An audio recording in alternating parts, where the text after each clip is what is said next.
Welcome, students, to the Mill Valley Film Festival. This is our 43rd edition, and we appreciate you being part of our education program. You just enjoyed watching 5 Years North, and with me, we have the two co-directors and the editor, Alejandro, the editor, Chris, and Zach, directors of 5 Years North. Thank you all so much for joining us. Hi there. Hi. I think what students usually will ask as one of the first questions, if we weren't in this virtual space, the three of you would actually be here with me in Mill Valley, and we'd be actually standing in front of a group of students having this conversation. So I'm going to try to kind of embody what I think students would probably like to know, and hope that we can get through a lot of stuff in the next 25 minutes or so. But I think what students usually want to know is, where is everybody? Can you give us a status update on the main subjects of your film? Yeah, so I'll jump in about Luis first. So, he's in New York City still.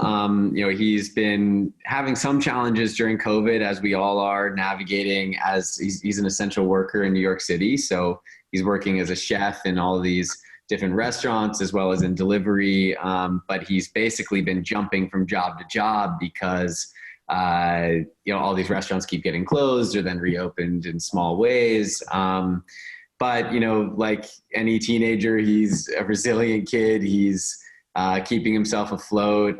He's been learning a lot of English on his phone using Duolingo, which is amazing.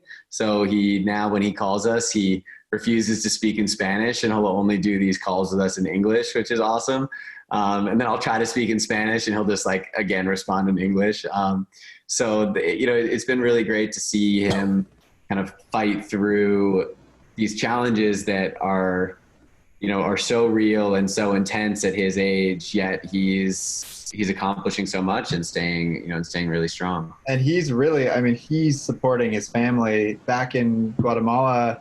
There's, that community relied on farming and then also tourism, and tourism is non-existent right now. So Luis is that breadwinner. He really, without him here, they would be in a lot worse of a situation. So, Luis is a pretty amazing guy. And then, and then on the Judy side, we've continued to keep in touch. We actually showed this film to both Luis and Judy. They saw it before you guys did, before anybody else has seen the film, which is something that's really important to us to do as filmmakers. They can be really nerve-wracking screenings, but Judy recently watched the film, and she actually, she really enjoyed the film, thought we did a fair job in portraying her story, which we appreciated. And she is in New York. Unfortunately, since we stopped filming, her grandmother has passed away from COVID.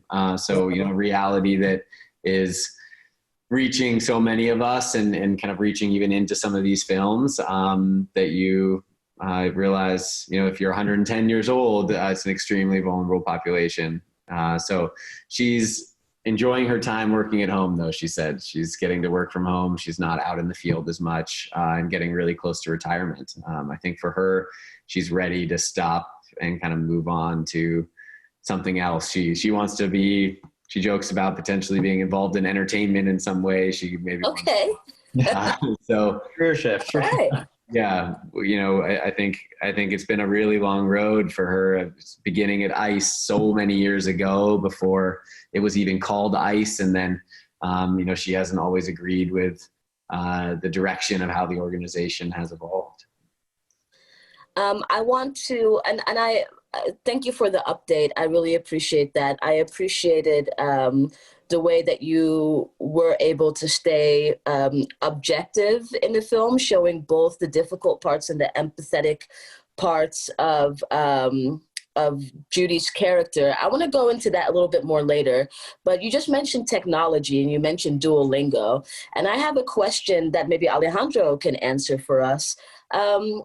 you used the phone calls that Ruiz was having with his family as a thread throughout the entire film.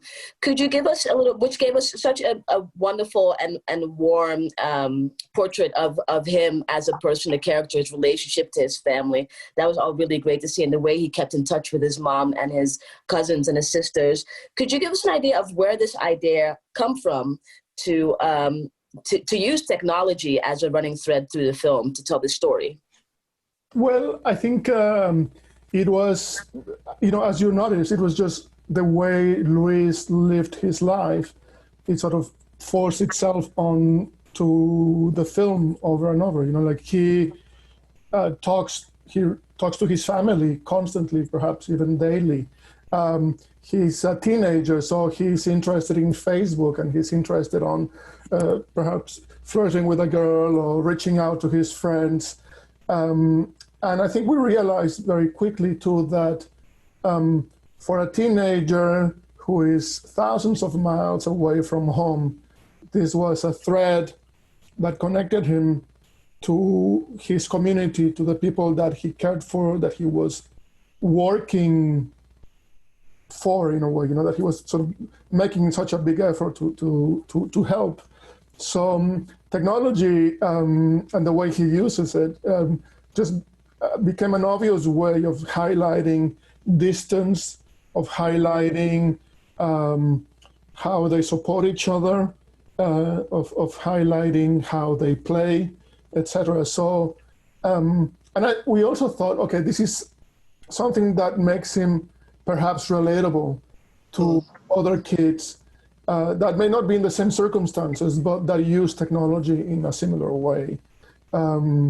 So it's a way of putting him in the same world as, millions of other teenagers who are using technology in similar ways. He kind of blew us away. I mean, like, I have TikTok, I have Instagram, Facebook, all this stuff, but he's got like 8 Facebook profiles. He has 5,000 friends on each one of them. He, the way he uses social is pretty incredible. The other thing is, like, you see these really intimate moments with his family back in Guatemala, like a wedding or like, or mostly the funeral at the end of the film. And, it is incredibly unfair that Luis cannot be there at those moments. At the same time, he is there on a phone, on Facebook video calls, like, marching along with the rest of his community behind his grandma's casket. Like, it's a totally different world than even 5 years ago. And without kind of weaving that into the film, which Alejandro did so well, it wouldn't quite fit the reality that we're living in and the way that young people are using social and like in so many different ways. And I think, like, imagine for any of us, right? Like, all of you guys who are watching this, like, you're on your own in a new city, like totally away from friends, family, anything. You're going to turn to your phone and turn to social to try to find some of that community and to build that. And even if you're just bored, you had a lot of time when you, at work or sitting on the subways or things, and you use social in that way. And, given the amount of Facebook friends he has, there's a chance that one of these friends with him on Facebook. Yeah. Alejandro, I felt what you were saying about, and I want to make sure that I heard you correctly, and I want to make sure that students heard you correctly. Did you feel like Ruiz's character would not have been complete without adding his social life on social media and through technology? Is that what you were saying? I think so. Yeah. I think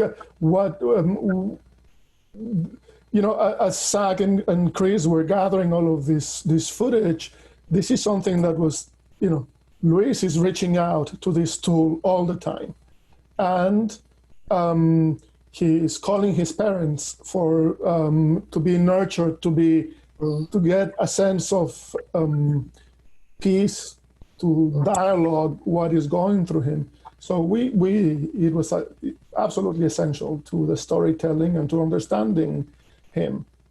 Yeah. I wonder if students can take a moment to actually think about their social media use and, you know, how they feel like they come across on social media. Is that a part of who you are as a person, or is it just something you use?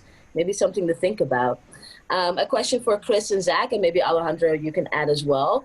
In the beginning of the film, you see Ruiz has a really hard time in New York. We experience his struggle with health issues and missing his home. He gets into some school truancy there, which I'm sure a lot of students can relate to. But he's really homesick and misses his family. And you see almost like how that is having an effect on him physically. Back in Guatemala, you are also there. You're filming his grandmother's funeral. Which is like an incredibly tender and emotional moment.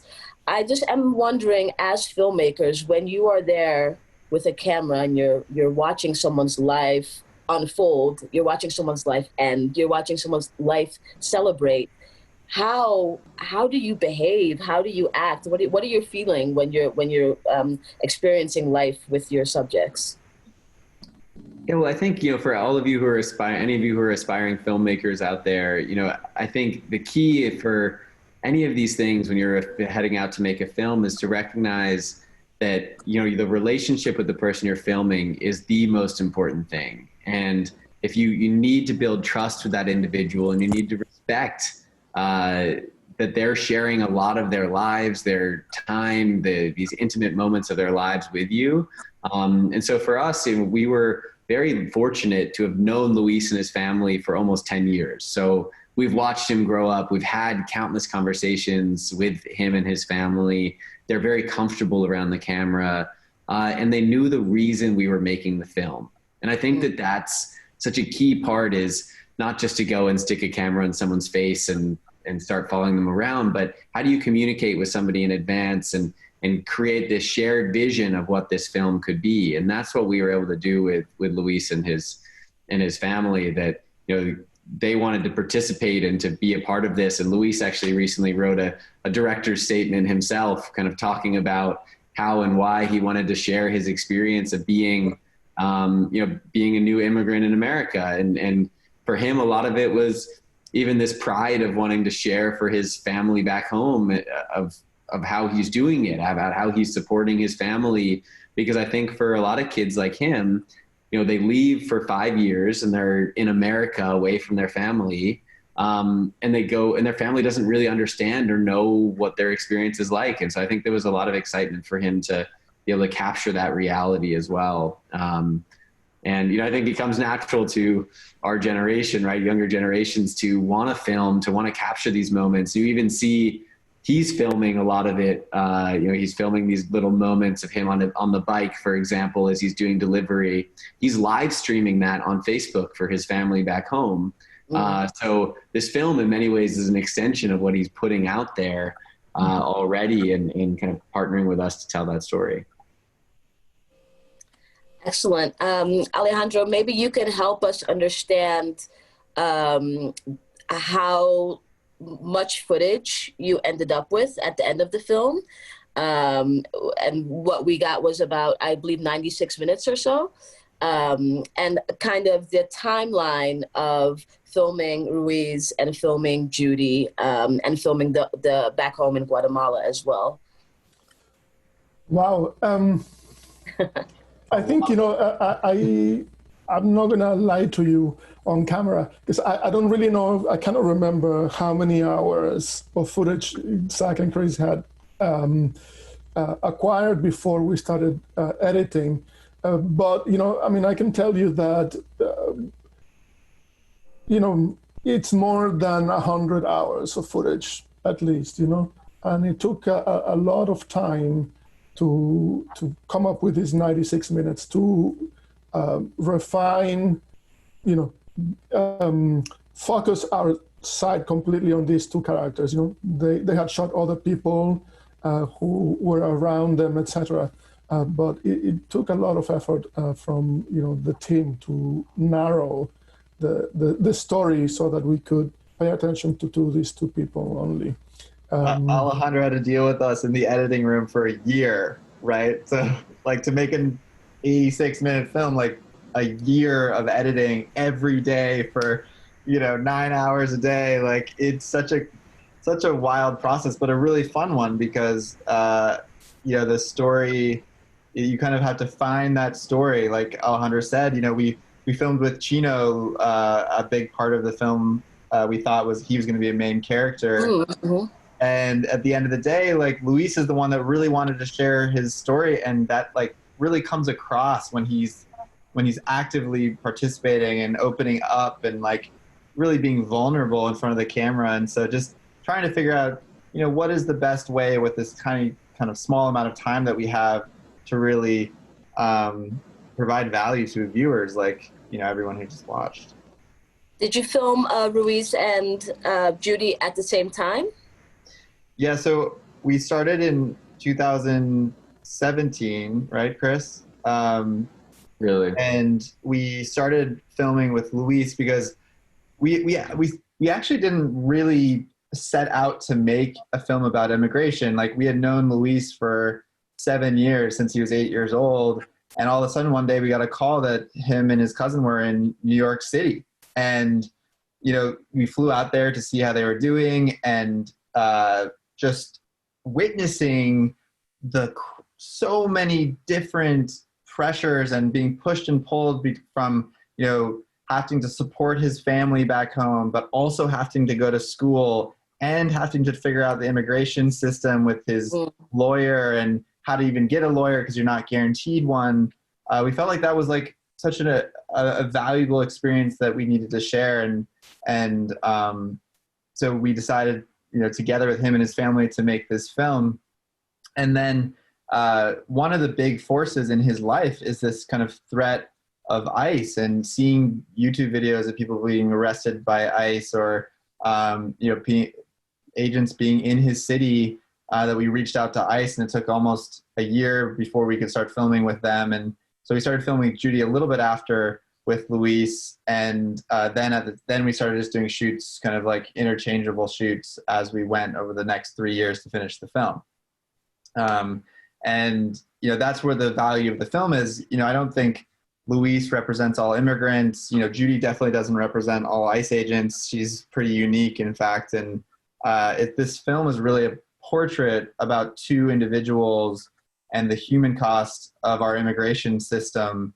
And I think we saw that, like, because we had such unique access to these two specific people, like, that's the film we wanted to create.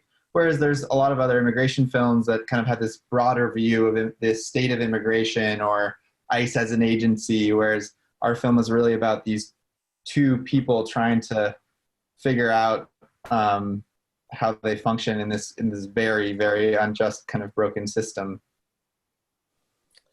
Zach, you mentioned Judy being unique in her position at ICE. Can you clarify that a little bit? Yeah. So Judy, I think why we were so interested in Judy is she was willing to be critical of the work that they're doing and of the administration. You don't hear that from every ICE agent. Also, Judy is a woman operating in a very male-dominated agency that has a very kind of specific culture. And Judy was willing to, like, go a little bit beyond what a lot of her colleagues were willing to even kind of think about.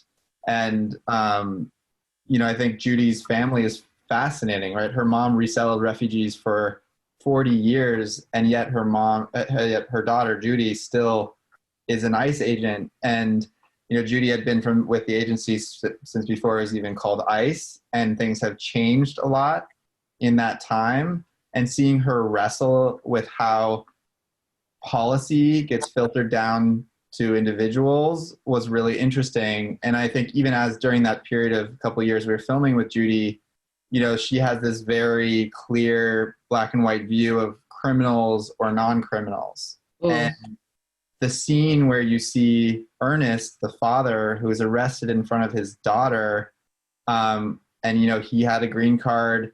Yes, he had committed a crime, but then in criminal court had been given his sentence, had paid his fine, and 5 years out of the blue later, he's arrested and his family is split apart. And seeing that in an intimate sense, I'm not sure it sunk in with Judy, but to me that challenges this assumption that things are black and white, when in reality, nothing is black and white.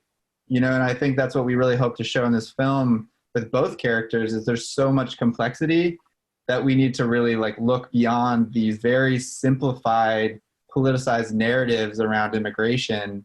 And we hope that through Judy, we could challenge some of these again, simplified of criminal versus non-criminal. And it's not just the current administration, it's the narrative around immigration in general is highly simplified. And that's a warning flag to immediately think deeper about anything that you hear that's super simple. I urge you to challenge, and really think a little bit deeper about it. Yeah. I actually had a note to ask you about Ernest was his name? Mm-hmm. Yeah. Because that scene really made me reflect on how we currently are having conversations about criminal justice reform and restorative justice in this country domestically. And I was kind of thinking about how long that would take to also become part of the political conversation when we're talking about immigration reform. Do you have any idea of where Ernest is? Do you have any follow-ups for us? Yeah, so unfortunately, Ernest was deported about 2 weeks after we shot that scene with him. So Chris was actually embedded with Judy's team, and I had followed up after the arrest and started talking to the community and was invited into his wife's apartment. And I mean, that moment where you see both sides of that phone call, that just happened naturally. And it's the hardest thing any of us have ever filmed before, because the reality is that, he left his past behind in the Dominican Republic when he came to the United States and got his green card. He had been involved with a life that was in some ways dangerous for him to go back to. And all of a sudden, without any sort of,